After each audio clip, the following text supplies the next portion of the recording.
আজকের অধিবেশনে সবাইকে স্বাগতম জানাচ্ছি। আজকে যে ভিডিও টিউটোরিয়াল নিয়ে আমি এসেছি সেটি হচ্ছে স্মার্ট আর্টের ব্যবহার। স্মার্ট আর্ট দিয়ে আমরা অনেক ধরনের কাজ করতে পারি, যেমন মাইন্ড ম্যাপিং একটা কৌশল। সে কৌশলের মাধ্যমে সহজেই শিশুদেরকে যে কোনো তথ্য আমরা উপস্থাপন করতে পারি। তারপর পিরামিড থেকে শুরু করে যে কোনো প্রতিষ্ঠানে অর্গানোগ্রাম, এগুলো সবকিছু আসলে স্মার্ট আর্টের মাধ্যমে করা সম্ভব। তো চলুন দেখা যাক। শুরুতে আমি একটা স্লাইড নিচ্ছি, নিউ স্লাইড থেকে ব্ল্যাঙ্ক স্লাইডে যাচ্ছি। সেখান থেকে আমার ব্ল্যাঙ্ক স্লাইড চলে এসেছে এখানে।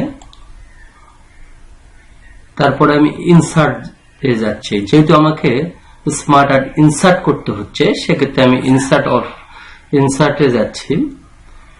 ইনসার্ট রিবন ট্যাবে থেকে লক্ষ্য করুন আপনারা স্মার্ট আর্ট, এখানে অনেক কিছু আছে। অল দিলে আমি এখানে যত স্মার্ট আর্ট আছে আমি সব কিছু স্ক্রল করে কিন্তু দেখতে পাবো।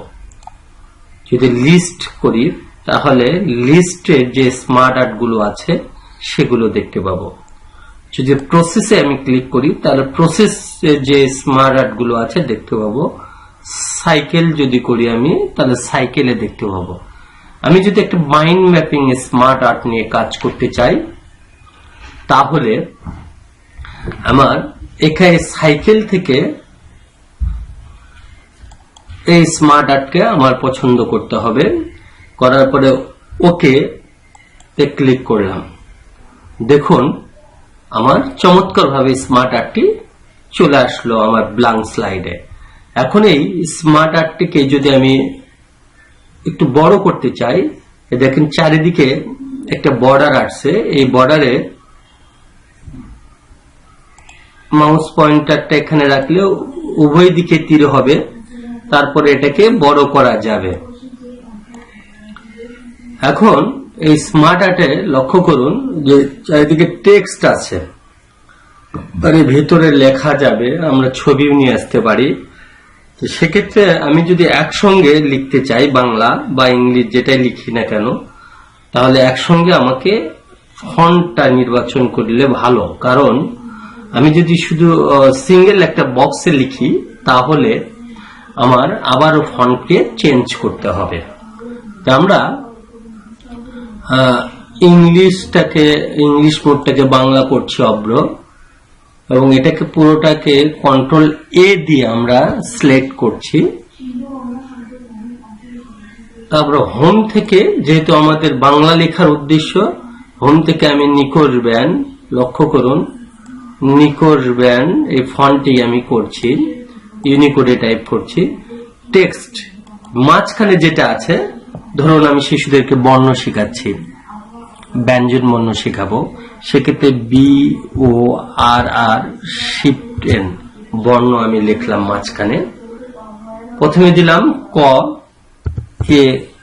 ক লিখলাম, স্পেস দিলাম, আবার এখানে খ লিখলাম, তারপর স্পেস দিলাম। দেখেন চমৎকার ভাবে লেখা হয়ে যাচ্ছে।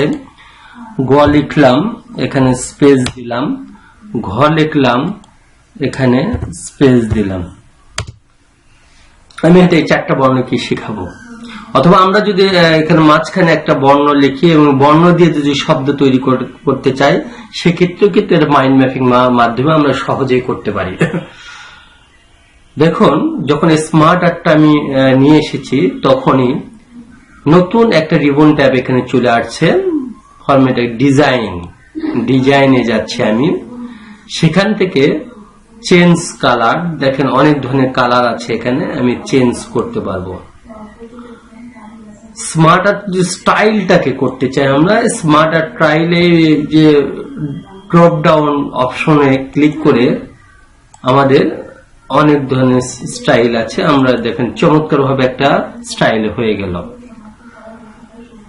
এই স্মার্ট আর্টকে আমরা যদি অ্যানিমেশনের মাধ্যমে উপস্থাপন করতে চাই, সেক্ষেত্রে অ্যানিমেশনসে যাব, যাওয়ার পরে অ্যাড অ্যানিমেশন, এখান থেকে আমরা যদি ফ্লাই ইন দিই, দেখেন এন্ট্রান্স, আমি ইচ্ছা করলে মোর এন্ট্রান্স ইফেক্টে যেতে পারবো।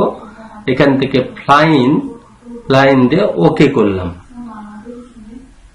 এখন যদি আমি স্লাইড শো করি, লক্ষ্য করুন আমার কিন্তু একসঙ্গে আসছে। আমি এরকম চাচ্ছি না, মাইন্ড ম্যাপিংটা হবে এরকম যে প্রথমে বর্ণ আসবে, তারপরে ধীরে ধীরে অন্যান্য বর্ণগুলো আসবে। সেক্ষেত্রে আমার একটি করে নিয়ে আসতে হবে। যেহেতু ইফেক্ট অপশনে যাব, যাওয়ার পরে আমি কিন্তু অ্যানিমেশন ট্যাবে আছি।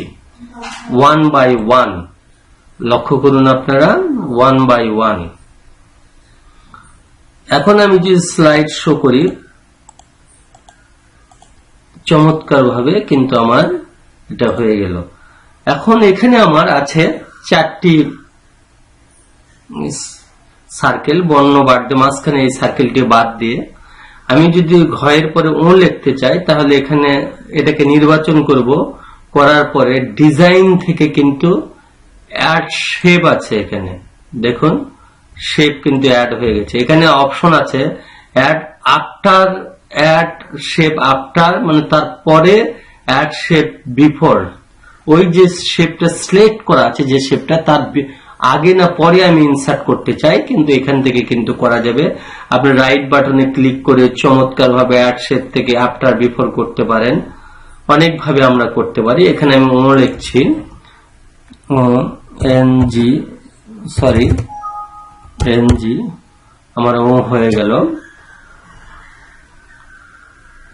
এখন দেখেন এখানে যুক্ত, ইচ্ছা করলে আমি আবারও ডিজাইন থেকে অ্যাড শেপে গিয়ে আবারও এরকম বাড়াইতে পারি। যদি আমার একটা অতিরিক্ত হয়ে যায়, যে আমি এই কয়েকটা বর্ণ শেখাবো আর আজকে ক্লাসে আর শেখাবো না, হয়তো আগামী ক্লাসে শেখাবো, সেক্ষেত্রে বা যে শিশুদেরকে জানাবো, সেক্ষেত্রে আমি এটাকে, এই সার্কেলটাকে ডিলিট করতে চাই। সেক্ষেত্রে সার্কেলের লাইনের উপরে কি মাঝখানে কিন্তু ক্লিক দেওয়া যাবে না, এই যে লাইনটা যেটা আছে এর উপরে ক্লিক দিতে হবে। সার্কেলের ক্লিক দিয়ে ডিলিট, কিবোর্ড থেকে ডিলিট প্রেস করলে চমৎকার ভাবে ডিলিট হয়ে যাবে। এভাবে কিন্তু আমরা সহজেই স্মার্ট আর্টের ব্যবহার করতে পারি। ধন্যবাদ সবাইকে আজকের এই ভিডিও টিউটোরিয়ালে আমার সঙ্গে থাকার জন্য।